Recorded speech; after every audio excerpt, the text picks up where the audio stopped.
Welcome to the Alaskan Gypsy Life. I'm Scott Dickerson. I'm Audrey Cotter. She's already eating the popcorn. This is going to be good. The show hasn't really started. Welcome to our channel. We recently did a collaboration with Blaine Janis on the Tangaroa, like 70-something foot long aluminum trawler-style motor cruiser liveaboard. Anyhow, there's this is part 2 of a 2-part collaboration with them where we went over and visited them and sat down and talked about buying old boats and whether it's worth it. Is it a good idea? What are the challenges and rewards, the reasons for making a decision to buy an old boat? And yeah, so all the things that come along with that. It's kind of a similar journey they've been on. They're a few years ahead of us though. And so we gleaned some insight and experience from them, asked some questions you might enjoy. So check out part 1. There'll be a link in the description below. And now this is part 2. And Blaine and I sat down to talk for an hour straight. That seemed like its own video. And now in the second part, you're going to get to finally tour the Tangaroa, and especially the engine room, where I had a lot of questions. There's a lot of fascinating things below deck.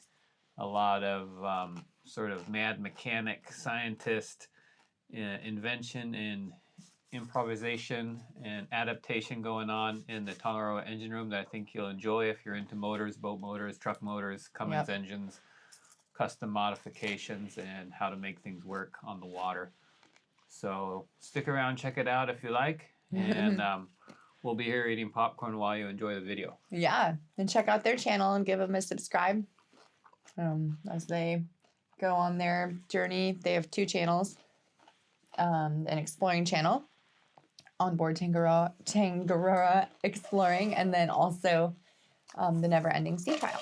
So you can't stop watching. It's gonna be good. Just enjoy. Oh my gosh, do you think he's stressed? Oh my god, the popcorn is getting ruined. Oh my god, your beard is getting all over. I like this show. Oh my god. I want it. How do you get the engine in that boat anyhow? Get some popcorn out of your beard hair. Blaine, can you give me a tour around? Absolutely. Tangaroa? Yeah. Tangaroa? I got to show my mom a boat from New Zealand. There you go. It's not really from New Zealand, it's but not, it's got not the right from name. New Zealand, never even been there, but someday it's going to go there, it sounds like. It is, yeah, absolutely. We plan to circumnavigate New Zealand as well. Wow. Cool. I did that on a motorcycle when I was 17, but not by boat. Nope. So let's Awesome. look around. So here we are on the back deck. It's kind of interesting back here. It looks like, has the boat been stretched? It has, actually. It's the rear of the deck is at the front edge of these stairs. So this would have been the transom here. So everything after that is all extension. And do you know why or what? I don't actually. When we originally bought the boat, there was a fighting chair right here. So, I mean, and it was like for marlin or something. Yeah, exactly. So there was that. But the thing that I really like about this is, tons of storage, because it's got these side lockers all the way down and these front lockers up here. Yeah, are you in the middle of a refit on these? Or? Yeah, I've got to build a new hinge system for them, because they had those just household inside. Oh, so they were opening, but you're just redoing the hinges. Yeah, exactly. I just got to put something that's not going to rust and fall apart. Did the original builder do the stretch, or do you have any idea? No, it was done, and as far as we know, it was done in Mexico sometime in the 80s. So it's it was extended. Now the beauty of this is underneath is all fuel. Oh wow! Well, fuel and water. So there's a 750-gallon water tank in this corner, and then the rest of this is 1,400 gallons of fuel. So it's a very welcome addition. Plus, it's got a rear anchor as well. Oh, I was wondering what this was. This is set up for a rear anchor. We don't have one currently, but that's an anchor locker in there. Oh, this is a hawse hole that goes all the way down into the ocean right there. Exactly, yeah. Oh, interesting. And there's a pocket under the boat that the anchor just sucks up into. So, cool. Eventually, we'll have that working again. And then you got some building materials here? We do, yeah. Can't leave Victoria without my stuff to build. Be nice to get it off the aft deck at some point before we leave across an ocean. But for the time being, that's the only place it fits. Yeah, cool.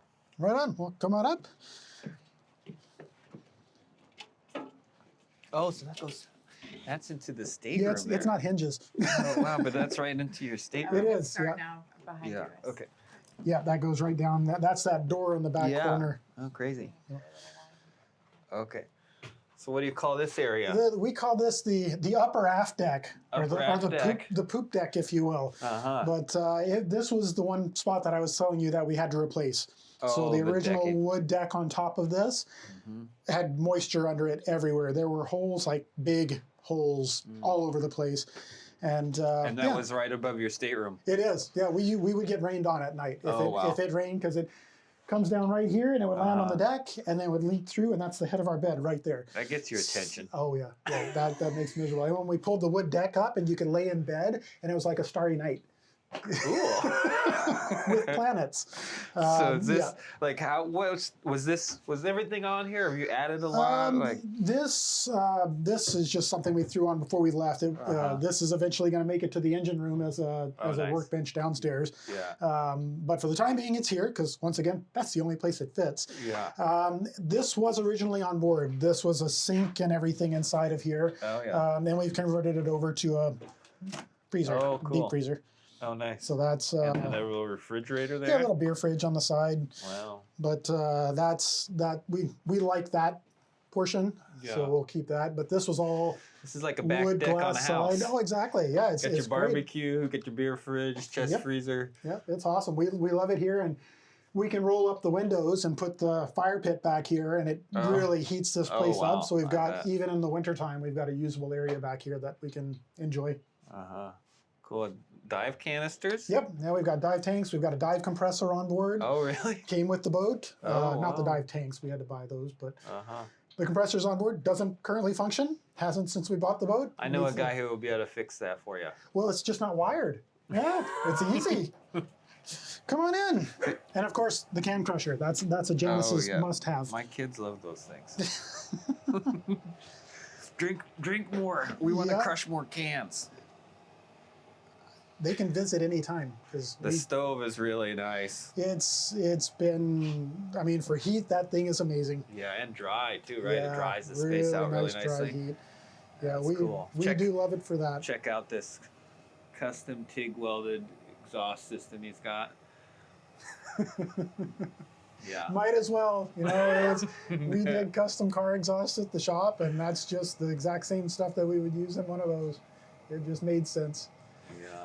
So yeah. Do you think this was always enclosed like this? I've seen some boats that it looked like they enclosed them. Like, any impression that this is how it was in Mexico as far as the enclosure? It's as far as I know, this is all exactly how it was. Yeah. These are all the original windows. These two center windows are on cranks, so they roll down as well. So that opens really? right up to when it's hot. You can get a full wow. cross flow. There's a big jack screw in behind, Yeah. so the whole windows come right down and Oh, go into wow. the wall. Yeah, you can see the little hole here. Yeah. I was wondering what that was under there. Huh. Yeah. That's cool. Yeah. So they just roll Big down openers. and opens up and get some airflow through here. But yeah, we've been slowly pecking away at this. This was all one big built-in when we bought the boat. That Wow. was in rough shape. Wow. There was also a wall across here that we've removed to open up the galley and main salon areas. And that's been amazing. Like it was so claustrophobic in here before with that wall Because it was there. all dark wood, like really dark wood. Yeah, so we like wood, but it's so much lighter in here with it the way it is, and obviously there's still a lot of finishing to do. But yeah, it's been great there. Really like it. So this is your main hangout area. Got your kitchen, couch, everything. This is where you spend 90% of your time, I guess. Yep, Janis is editing. Enjoying the view. Yeah. Are you on anchor most of the time, or you end up on little docks, or? We don't go to the dock very much at all. Pretty much on We may anchor. go to dock once a month. Yeah, we're at anchor whenever we can. Yeah. It's we just much prefer it. Yeah. Where will you take me next? Let's go aft here Okay. first. So this is basically underneath us here is engine room up toward the galley area. So the boat's broken up into the two sections. We've got the aft, which is most of the stateroom stuff, and then the front is everything else. So engines are accessed from forward. Correct. Yep. Interesting.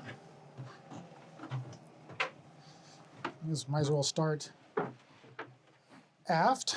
Oh, a ramp. Yeah, Look at this. They got a ramp for their dog It's to the get. Maggie ramp. Janice, Facilities for the dog to get into the Janice decided on a new mattress, and the thing is so thick New that the mattress, dog huh? couldn't jump up into the bed anymore. So we Oh, had to make wow. a ramp for her to get in. Wow, that's very she's kind getting of older. you. So yeah, main cabin. Behind you is the door to the master head. The next one over. Yep. So that's master head there. Yeah. that's Building pretty much materials it. got flooring squirreled away. Like, Yep. see, this is like the never-ending remodel and sea trial. Exactly. Yeah. And this door is, you saw that on the aft deck. That's where it comes out there. Pops right out the aft deck. How's the ride back here? You're right at the bottom and the very back of the boat. Must be pretty smooth back It's here. pretty good. Yeah. I think honestly, Izzy's got the best room, the two center rooms, because really? they're at the center of the pivot, right? Like here, you Uh-huh. might get a little bit of up and down if you're really bucking into something, but otherwise, yeah, it's pretty good. And what do you have for heat down here? We've got a ITR Chinook hydronic. So we've got one And you got main heater in the engine room, and then we've got little heater registers, kind of like you guys do, that are like the one up in Oh, the we've corner got one there. in the corner here. Yep. Okay. And so do you have a thermostat like in here? Yeah, or is- there's one yeah. right on the wall there. We just turn it up. We don't ever really use it much for multiple reasons. We just have heating blankets. We don't Oh, yeah. we don't spend any time in the bedrooms unless we're going to bed at night. So we leave the heat mostly turned down and turn on heating blankets at night when we climb into bed. Yeah. We like the cold and the heavy of the heating blankets. Yeah. It worked out really well. Yeah, it's pretty nice down here. I mean, I could see wanting to hang out down here. You got windows and seating area. Yeah. And This is all new. We redid all of this the same time we did the pilot house. Eventually, like a day bed kind of an idea. it was there, a or- reading nook Yeah. for Janice. As you can see, Janice likes reading. But she likes sitting up there. Even though Yeah. this is like a comfy, cozy spot, she prefers to be up. Well, we've got no cushions yet and all that, and Oh, it's yeah. always covered with Yeah. refit and whatever else stuff. So, Do you think that you think it'll get used, or you just always want to be up where the view is? No, Really? it'll get used at some Yeah. point for whatever. Really? But I think it'll get used. It's gonna be nice. It's a nice little cozy reading spot. That's where my Allen wrench went. That's going in my pocket. Oh, Yeah, and linen then, closet. yep, this is linens. Yeah, cool. And there might eventually be a fuse panel in there at the top at some point Oh yeah. to break up the rear section, the lights and the toilets and stuff like that. Yeah. Because multiple wires running all the way from the front of the engine room is a little ridiculous. Uh-huh. And then this is the. I won't go in there because that's Izzy's room and she's Don't go in there, Izzy's she's room. hiding. So yeah, this is basically the layout. So you've got two single beds, and then that's the engine room aft wall. So you'll see that when we hit up the other side. And it's closet or head? That's a closet. Closet. Yeah. Okay.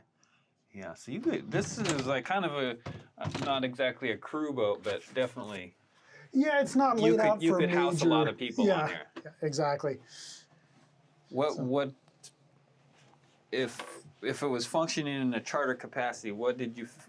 How many would it sleep? What would it be? I would say if in charter capacity it'd be six. Probably. 6 guests or 6 total? 6 guests. But that would be like we'd have to give up our stateroom and do like live in the forepeak or something. Because yeah, it's just otherwise it'd be 4. Because really, I don't want to give up my stateroom. And what sort of size is this? The boats that you guys worked on a lot, is it fairly similar size to this? No, it was bigger. So the biggest one that I worked on was 123 feet with like a 24-foot beam. So it was a lot of boat. Yeah. Much more space in every single way than this one. Yeah. And then Janice worked on 87-foot steel schooner. Oh wow. Yeah. Masted, all wood, all varnished masts, 14 crew. Yeah. Yeah. So considerably Too big of larger a yet again. project. Oh, There was yeah. a lot of needle gunning and painting, let's say that, and a Yeah. lot of varnishing. But she was beautiful. 187 feet. Yeah, schooner Flurgy, she was called. Ooh, Wow. right on. Just head forward. Have fun. Looking at my galley that I designed. Yeah. So You this, do yeah, counters, this though. This was all redone after we bought the boat. Like I said, there was a wall here, so we expanded it out, made everything a bit bigger, more comfortable, all open, so you can actually chat when you're cooking or whatnot. Upgraded the appliances, so they're full household appliances. We've got an induction stovetop and a wall oven. Oh wow! So it's all set up like a house would be. Yeah, it certainly feels like one. Yeah. And then all the other stuff. All the cabinets were done by Cowichan Valley Woodworks in Cowichan Valley. Mm. And this is the stack. So this is where the original exhausts went up through the center of the boat. And the nameplate, yeah. So this is the original. She was called the Francis H. Launched May 23rd, 1969. Wow. And even says the original owners' names and. It's pretty amazing. It's an old boat. Yeah. And then the pilot house, where we've been spending a great deal of our time lately. It's a bit of a mess because our daughter has currently got her entire gaming rig up here because we've got some leaks, we'll say, in her area. So we get some drips from the roof that we got to repair at the yard this winter. Nothing like Wrangle to come test out your rainproofness. Oh yeah. And we're not. Yeah, I've got a leak here. I've got another one right at the mast there. Those are both fairly small. And they're just like, is a fitting going through there or something? Well, I misdrilled one hole. And that's where the horn plate bolts down, and it just must not have got sealant all the way around it, and it just. You don't know until you get in a place like this. And when you're sitting here driving, you get the tweet right on the top of your head. It's perfect. You told me about your Time Zero, and you said you got just a little tiny computer and these two nice touch screens. You betcha. And it's kind of like a DIY, high quality, high performance DIY navigation system, which pretty much is pretty awesome. I'm definitely taking some tips from Blaine here on this. Yeah, we use Time Zero software for that, and it just runs on a standard computer. You can put whatever computer you want. The requirements are pretty light, so you can get away with. That was a present from Evil Genius. I think Janice got me that years ago. But, the navigation system's been great, and we've got a video on that. So if you want to check that out, you can see that I need to check that out. Yeah, I got Blaine's phone number, but it sounds like I don't have to ask him all my questions. I can watch his video instead. So Wheelhouse downstairs. What do you call this region? Four-peak or something? This would be the crew's quarters. So this is bench grinder. Yeah, alternator. Alternator. Yeah, so this would have been the crew's quarters. So there's the captain's cabin on my side here. This was a little settee that they could hang out. There's a little fridge down here that's never been used since we bought the boat. And this is where, talking about corrosion and holes, you can see. I don't know. And that would have been from under wood decking, or no, that's actually in a forward locker there. You can see that's just holes right through to a forward locker. So that's still a section that needs to be addressed and sorted. Yeah. But you look like you've been doing some insulation interference removal. Yeah. This is typically where Izzy would be, because it's the farthest away from our bedroom when she's gaming at night and laughing and getting on with her friends. We don't have to be kept up until early. And is she rebuilding some carburetors too? That's actually for the scooters. That's the Ruckus carburetors. So yeah. And I've got the fire bottles have to go back in as well. But port side over here would have been the original crew head. Oh yeah. Like yours. My head. It needs some it looks like a hole work. in the floor and some old abandoned plumbing. You betcha. And then this was the captain's cabin. So there used to be a bed and a closet here. This has all been converted to storage. Which is kind of your workshop storage. Is still not enough storage. Still need more room. I can just imagine when the boat, you get in the trough and you start rolling, you must start cringing thinking about. Funny thing is none of this stuff has ever fallen off. Wow, it And must be heavy. We've done some pretty good rolls. There's a little bit of a lip here, Uh-huh. so it kind of holds most everything, but like even Wow. the big pump here, like it doesn't fall off. It just stays on there. You basically got your whole refit process here with you, huh? Yeah, yeah, all the plumbing fittings, and each bin is These labeled are electrical pretty deep. What are bins. these, like 4 feet deep, these shelves? Something like that, yeah. Holy cow. And obviously this is where the taper of the bow starts, so Uh-huh. it gets much shallower at the bottom down there. Wow. But yeah, these upper shelves are super deep, so Lot we of get inventory. lots of storage up there. Ah. And then forepeak, so this will eventually be Izzy's area up here, Oh, that'd be nice. which we were hoping to already have had done for her, but it just hasn't worked out for that way. Big V-berth. Mm-hmm. Yeah. So anyway, and then the bilges are also super deep here as well. Yeah, I see it's down under the floor there in the head. And then the rear section of this bilge is all water tank. So the water tanks start about right here, and then that's the entire underneath the floor is all water tank. And you got Right. water in the stern too. Yeah, so there's Yeah. another 500 gallons of water up here, in addition to the 750 in the rear. So you're 1250 on water. Yep, And then what's your fuel? 3,000. 3,000 gallons. Yeah. Whew. And then the gem of the boat. So this is where Laundry room. I spend a lot of time. And as you can see, we've got the seaworthiness strap installed for the washer and We're dryer. leaving town. Get another ratchet strap. But yeah, this is also doubling as storage too. As you can see, we just have so many, we were talking earlier about just make sure you have all the stuff that you need with you. Yeah. Well, this is the stuff we need. A lot of Fortunately, valuable stuff in piles. a lot of this will hopefully get used up in the boatyard this winter, yeah. so we won't have that. And eventually I want to have another generator here, an AC generator. Mm-hmm. So we'll see how that goes. But we got the day tanks outboard, the generator, the DC generator. So there is no AC on this. This provides direct DC voltage to my battery bank at a high amperage. So what are these? You got a 3-cylinder diesel Yep, Kohler KDW 1003. running. Powering two Pentex PX833 330 amp alternators. 330 amp Yeah. alternators. Now I don't use the full amperage on them. I only charge at about 350 to 400 amps, Wow. which is about the max my battery bank can take to keep them healthy. They can take faster charge, but it does reduce the lifespan of the battery. So I keep them pretty reasonable. Lithium or Lithium.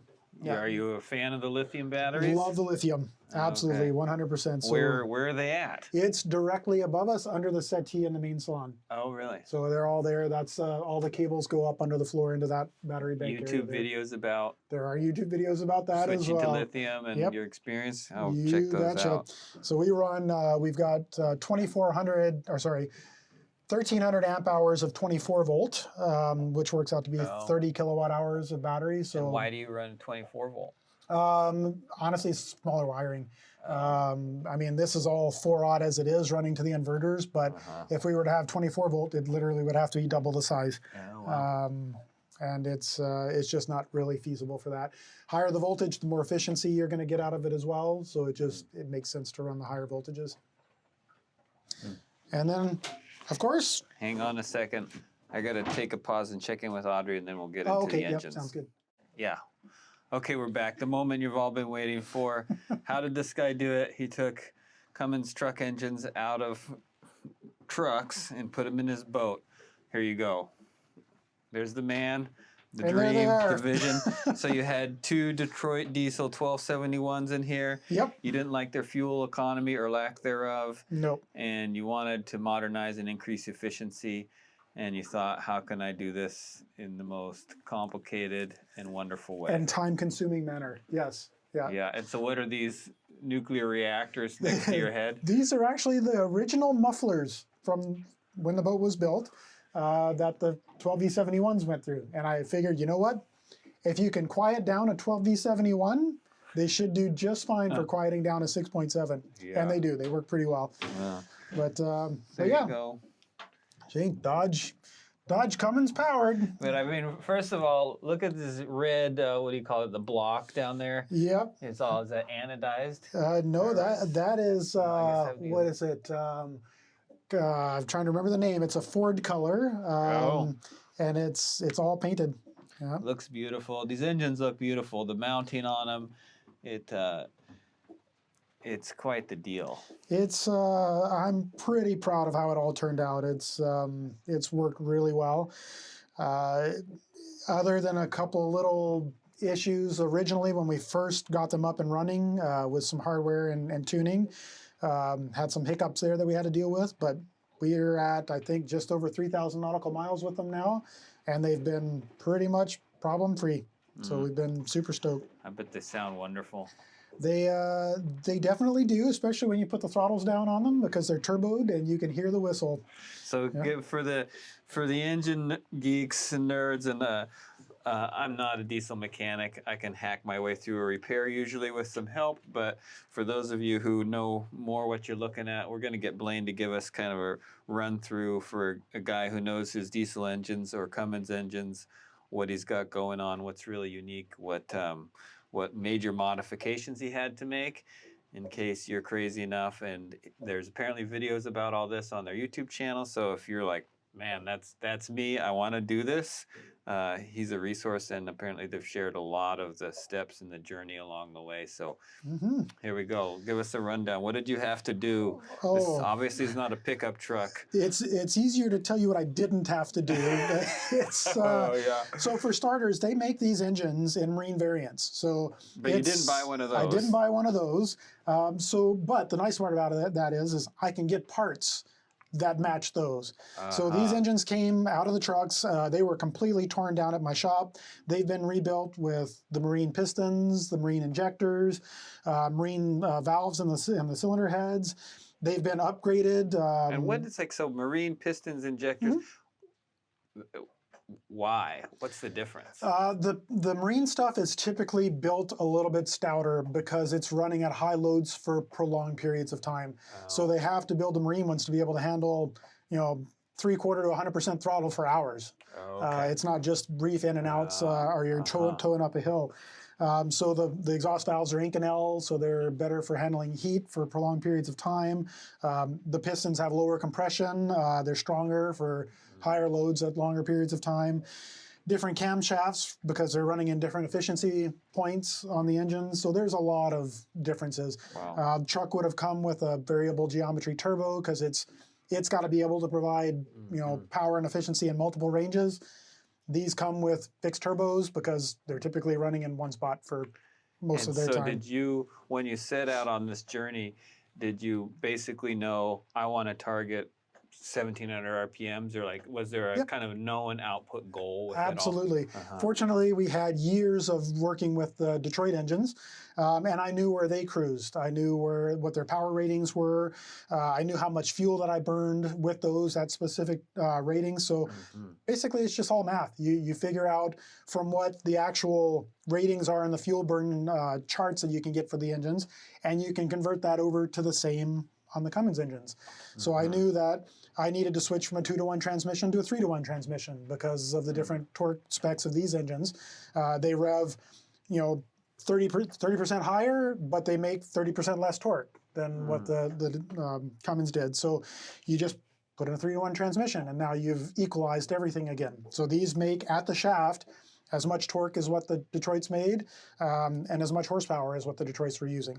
So and they still have plenty of leeway for power on top of where I run them, which is, I think I've got them capped at around 240 horsepower. My main cruising at 9 knots, I use about 60, if that, out of each engine. So, we're not even sweating them for 99% of the time. And I get hull speed at 120 horsepower out of the engine. So I got another... out of each engine? So 240 total horsepower is your hull speed? Yep. Is there ever, can you imagine when you would actually need the amount of power you have here? Not really, no. People would say battling into a storm or something, but that's not horsepower, that's torque. We're not spinning the props any faster when we're trying to battle a storm. We just need to make sure the props keep spinning at the speed that they're spinning at. So it sounds like you're way overpowered. Absolutely. Yeah. And people have a very skewed idea of how much power you need to push a boat. a lot of that is based on planing hulls, you know, where you just need massive amounts of power, massive amounts of torque to get up on a plane, and then massive amounts of power to push the boat. Yeah. Displacement hulls are really, really minimal for power requirement. Like we were talking on your boat, you know, they were saying you're burning 1.5 gallons an hour. Yeah. That'll give you an idea of how minuscule of amount of power it's taking to drive your boat at 8 knots. Yeah. So is there, with all of your computational data on this, do you know how much horsepower you have asked of these engines ever under any circumstance so far? I know I've asked 240 horsepower out of them because... Combined total? No, each. Each one, okay. Because what I've done is I've done testing to make sure I can meet all the expectations that the boat will need. And under what was that, like sitting still, go full throttle as fast? Nope, it was running at speed and then cranking them up. So I basically pinned them wide open throttle. So I've asked 240 horsepower out of them, which is basically pushed the boat to hull speed and made a really big wake because... It wasn't going faster? No, once you hit hull speed, that's it. You might get a little bit faster with massive amounts more fuel and a big, huge wake. So, like, give me some numbers. Your hull speed is around 9? My hull speed is 13. Oh, wow. Yeah, 13 knots hull speed. Wow. So, like I said, we burn, I think it's just under 5 gallons an hour at our cruise speed. At 9 knots. Total, combined total. Combined total. When I pushed these up, I think we were burning like 16 gallons an hour. So at from 9 knots to 13, you nearly tripled your fuel consumption. Yeah. And you added 30% or so speed. Yeah. Something like that, rough numbers. And that's just what a displacement or semi-displacement graph looks like for power requirement. It's a bell curve. It just, the faster you go, the faster it rises. So would you just put a smaller engine in if you had to do it over? Do you just like knowing you've got that reserve power? Or is this engine going to last longer because it's just taking a walk in the park constantly? It will last longer. It's a bit of a trade-off because the life of an engine, you know, a lot of people say it's based on hours. It's less based on hours, more based on fuel burn. Obviously, if you have an engine that's at 3,000 hours and it's run at its maximum all the time, it's going to have a lot more wear than one that's not run at its maximum all the time. It's just, it's plain and simple. The amount of watts that you're asking out of the engine, you're going to have more wear. Yeah. So it's a better method of determining that is fuel burn. So if you have an engine that's designed for, you know, 14 gallons an hour, 16 gallons an hour, 20 gallons an hour, and you're only burning 5, you're going to have longer lasting engines for sure.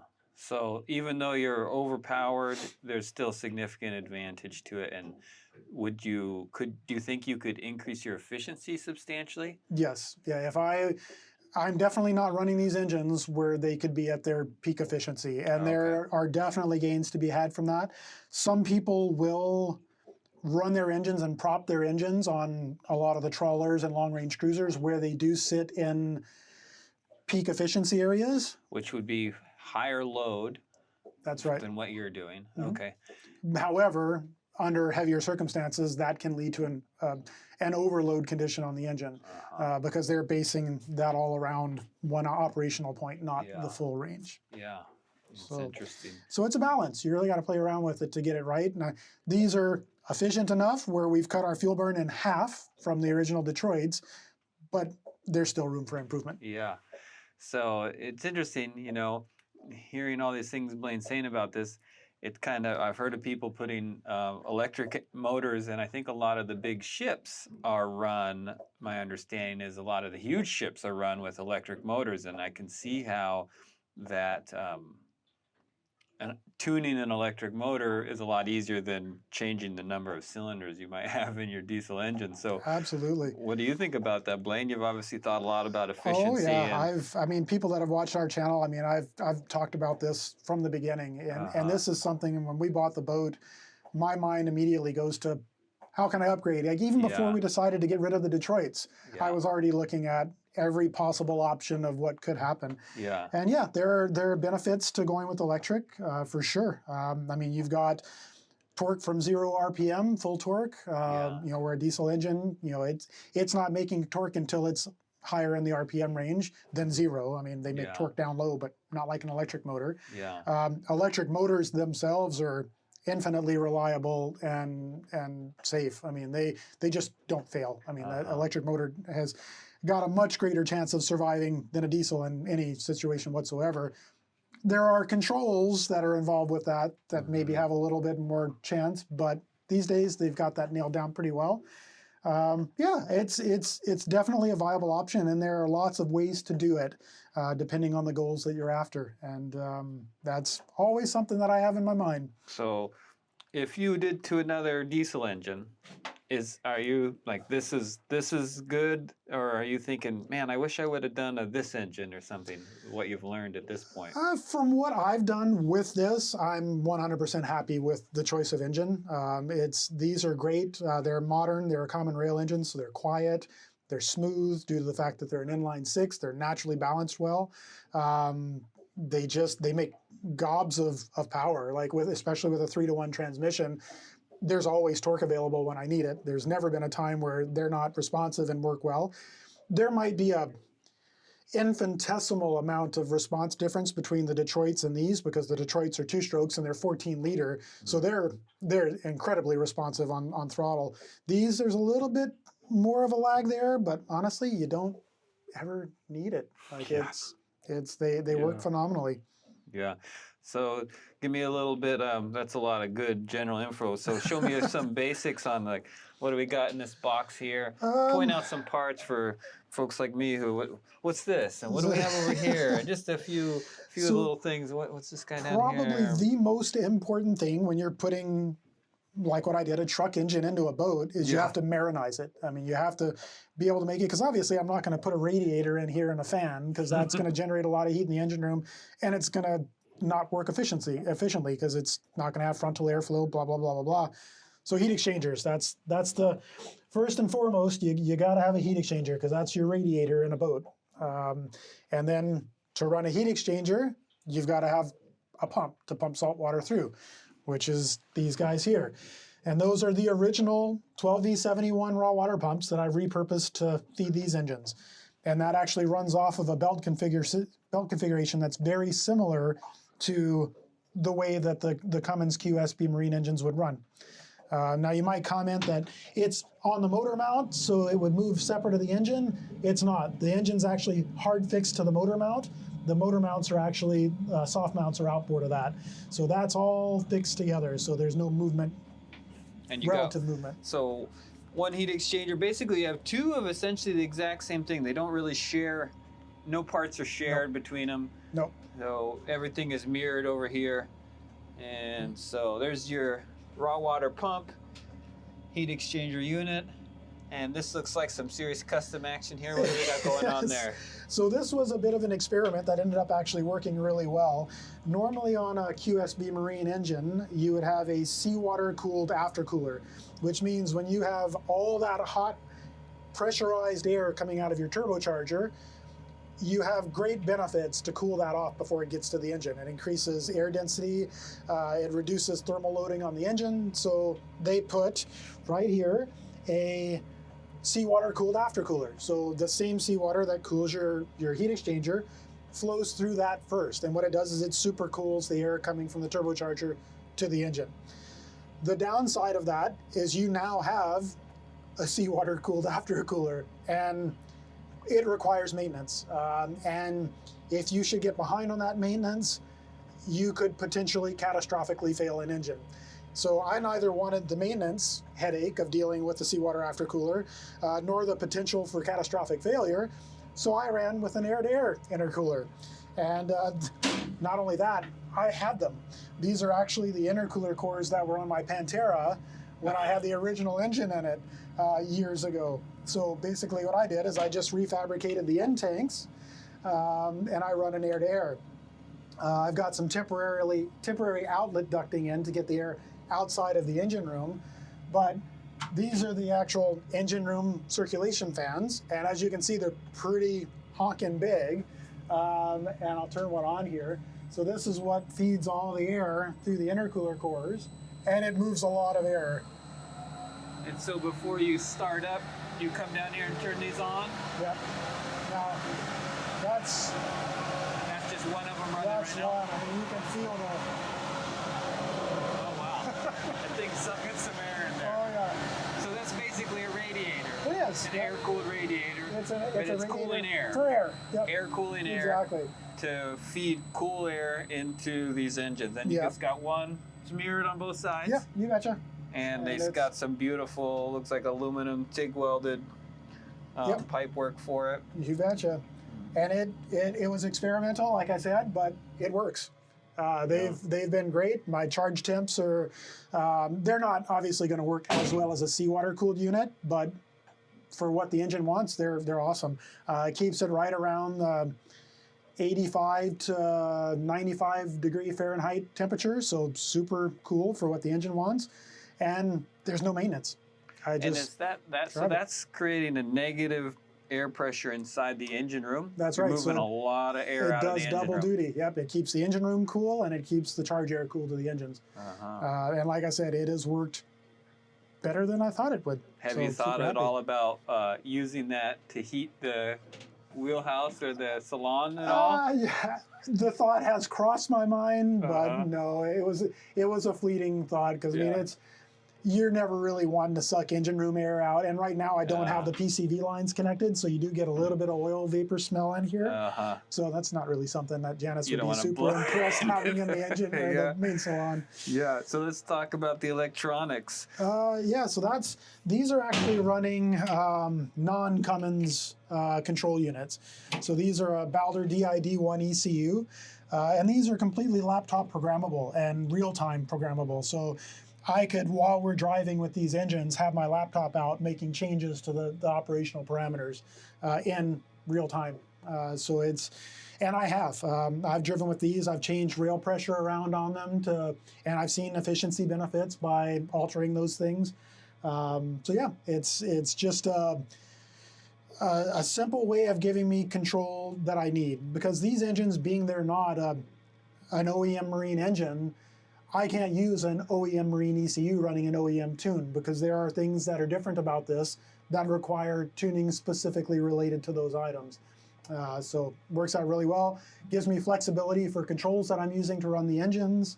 Matter of fact, I've used the original Morse engine controls that were cable operated, and I've converted them to electronic. So it's all electronic control. Transmissions, engines, everything is controlled by those guys. And I do carry spares on board as well.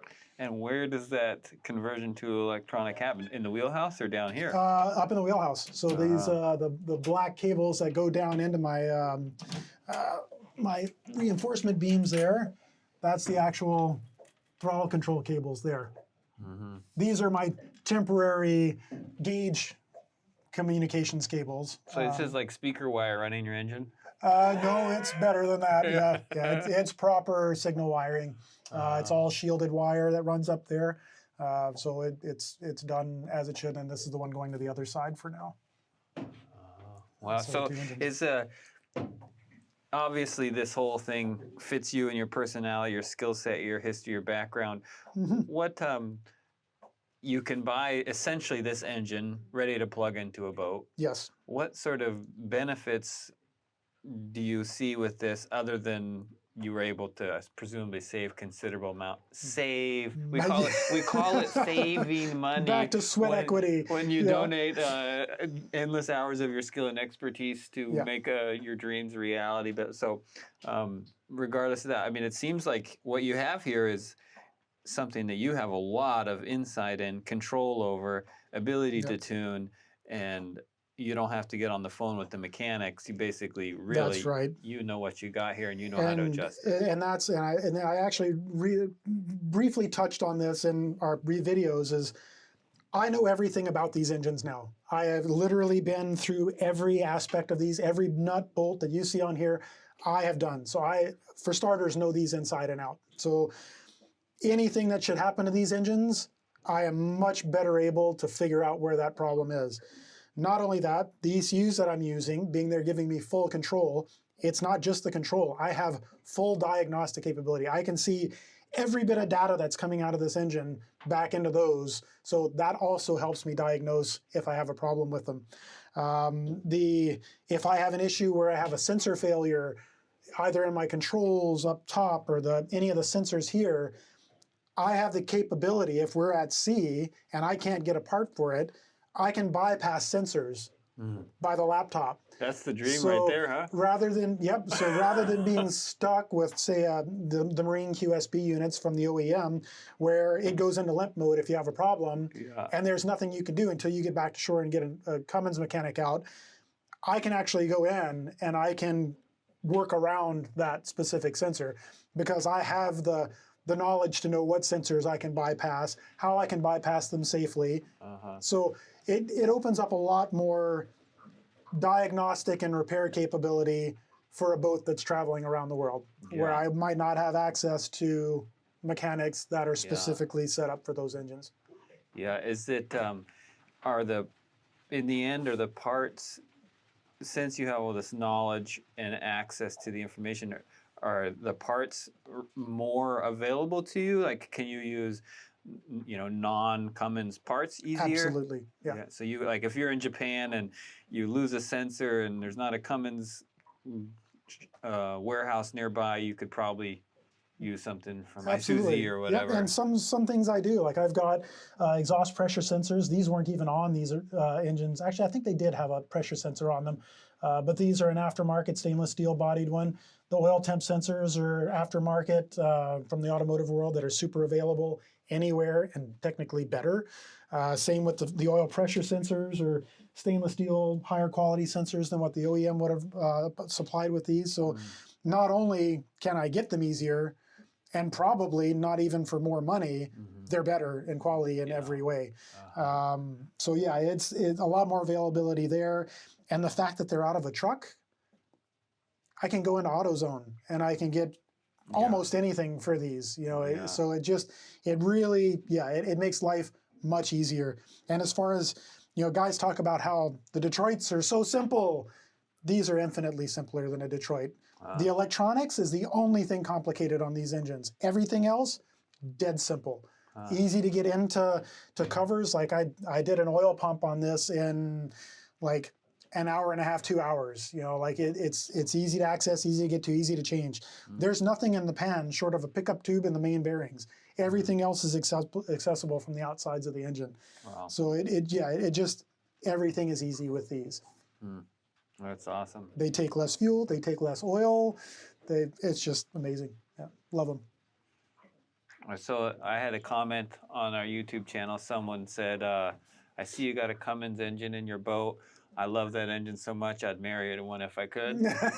they're I was thinking about Blaine popular with this comment, and he's got 2 of them down here. Yeah, they are super popular. They have proven themselves in both the marine and the automotive sectors.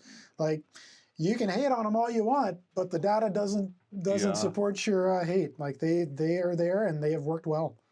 Did we miss any other major modifications or adaptations? I know there's endless, but it's like we obviously got the heat exchanger, raw water. He's got his air cooling for air intake. Any other major? The turbos are not the OEM turbos. They're aftermarket. I guess theoretically they could be called an upgrade, but they are an air-cooled, waste-gated turbo, so they run fairly efficiently. I think probably one of the major headaches that I had with these engines, getting them working, was mating them to these transmissions. These engines were never meant to mate to those transmissions. That's an SAE number 1 flywheel housing that requires. And these engines only came with an SAE 3 bell housing. Not only that, with the 6.7s. This is what you're talking about, this part here. So with the 6.7s, they were... the marine versions used a rear gear case, which meant all the camshaft, the oil pump was all driven at the rear of the engine. Obviously, that doesn't work with this configuration because I've got a truck engine. I don't have any of that. My crankshaft is different. My camshaft is different. So I had to use the truck components. And one of the things about that is in the trucks, the bell housing, this is the camshaft board that comes through right here. And that's got, on your engine, there's a frost plug that goes in the back of that to seal off the oil from the rear of the camshaft. On these, there's an O-ring, and the actual flywheel housing seals off that portion of the oil control. So what I've had to do is take this bell housing would bolt right to your engine. And I've had to modify that. So I've had to weld up around where that camshaft end bore is, and I've had to machine an O-ring groove into it. So it actually now forms the cap for the rear section. Not only that, there's 2 other bolt holes in this flywheel housing that are slightly offset compared to the 5.9. So I've had to weld those up, weld reinforcement on other areas, and re-drill holes to mount up to the 6.9 or 6.7s. So 1 or 2 things have had to happen. And then that only gets me up to an SAE number 2 housing. Then I've got to get an adapter plate to mate it up to the SAE number 1. Wow. So yeah, there was a lot of to do to make all that happen, but that's been amazing. And I won't ever break those transmissions. Let's talk about your fuel a little bit. Looks like you got everything here on the back wall. Yeah, this was one of those great in theory, but hasn't worked out. Works out functionality wise, but I've had so many leaks with this. Oh, wow. The fittings just don't seal well, and I'm sure there's multiple reasons for that, but I will have to re-tackle this and kind of figure out a way to reseal. But otherwise, I've got my transfer manifolds here, and I've got my supply and return manifolds here. And then all of my fuel that comes through my day tanks has to go through from my main tanks, has to go through 2 big Dahl 300 filters in series before it even gets to the day tanks. Wow. And then after it leaves the day tanks, it goes through 2 more main filters and then 1 2-micron filter on engine with vacuum gauges. So you can pretty well drink it by the time you're done. It is as clean as it could possibly be. And there's no way to fill the day tank short of the transfer, so there is no chance of getting water in those tanks because both of these are water separators as well. And it would take a lot to get bad stuff past that to begin with. What do you got down there? This was a generator filter. I haven't gotten those sorted yet because I want to have them blasted and repainted and looking pretty because they're not. And the other, so you got shaft and chain is your steering? Yep, that's what we're right. Looking at? Yeah, that's all original shaft and chain. Can you believe this guy's got shaft and chain steering in here? Yeah, and then the autopilot is you got to have some sort of, aren't you going to figure out some sort of modern invention with that? Hydraulic. Yeah. I'm just converting it to hydraulic. Okay. But yeah, it's got like a little autopilot motor down there that's just turns the chain for the rest of it. You can see what's going on. Yeah. And there's your Chinook hurricane hydronic system. Yep, and that one's been a bit of a headache too, but we've got it nailed down pretty good at this point. Got that custom too, folks. Yeah, to Blaine's custom workshop down here. Have welder, will travel. There are so many things that need to be finished up, but like we were talking about, it can all be done when we're on the way somewhere. Yeah. It doesn't have to be done. Yeah, doesn't look like you need to go to diesel mechanic school to figure out what you're doing. Nope. I've got that nailed down pretty good here, so we'll just carry on. Anything else you want to show us in the engine room? No, I think that's pretty much it. Yeah, that's there's a lot of wiring that needs to be finished up. I've got to build battery boxes. I've got to redo my entire electrical panel, loom up all the wires, get them sorted. So there's tons that needs to happen. Finish the boat build.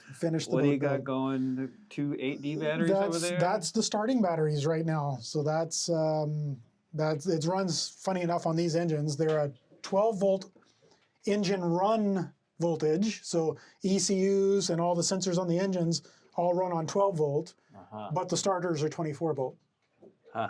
And the reason being for that is I wanted a starting system on these engines that would turn them over as fast as possible because that helps starting, that helps everything, and 24 volts is the way to go for that.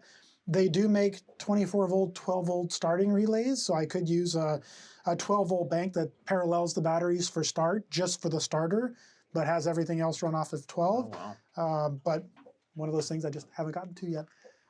So you have this battery over here is 24, and then this one then over the here AD is 12? is 12. So that's your starting. On this side is your starting for both engines. Yep. And then you're that's running your run for both engines now. Okay. So eventually I want to have dedicated run batteries and dedicated start batteries for each engine. Well, folks, my battery's about to die, and obviously Blaine is an incredible wealth of knowledge in this engine room, and apparently he's basically shared all this already on his own channel. So I would suggest if you want to learn more about the engine room on the Tangaroa, you can probably look on their YouTube. There's a lot of stuff, inverters, and I see a solar charge controller, and they got their lithium batteries and all kinds of stuff. I see a propane tank that got converted to a compressor tank. And okay, well, it turns out Blaine and I can stand in his engine room for hours and talk endlessly about engines. And honestly, like I said, right before the camera died, it cut me off, darn thing. Check out their YouTube channel. We got a present for you guys. This is our Tangaroa challenge coin just for you. Oh, now you're part of the crew. What challenge am I on? Well, it's a challenge coin. It basically goes back to the military and army days, right? Where a challenge coin means you're part of the crew. You're part of the team now, right? Wow.